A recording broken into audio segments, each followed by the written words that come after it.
Drain the swamp means to turn this Congress into the most honest and open Congress in history. That is my pledge. That is what I intend to do.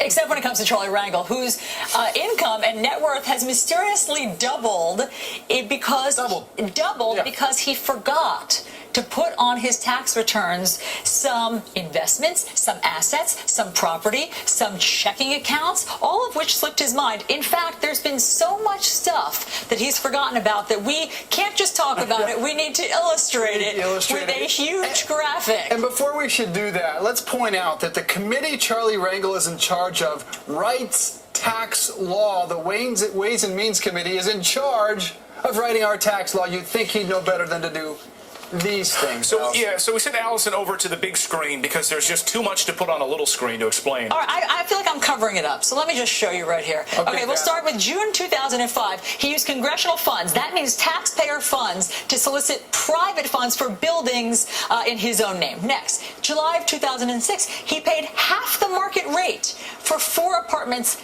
that he uses as an office. August 2008, he failed to report and pay taxes on $75,000 in income on a villa he owns in the Dominican Republic. It looks beautiful.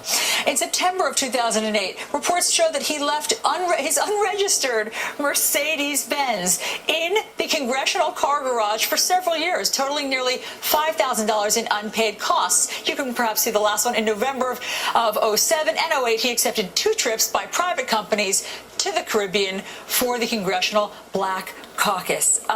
It gets better, by the way. Yeah, it gets better because now WCBS reporting, and this is unbelievable, that why hasn't an ethics investigation unfolded yet? Well, it could be, and he hasn't commented on this yet, that because this ethics probe haven't begun, he has given campaign donations to 3 of the 5 people on the House Ethics Committee that should be investigating this. Those 3 individuals right there all received campaign donations from Rangel. Is that a conflict of interest? I think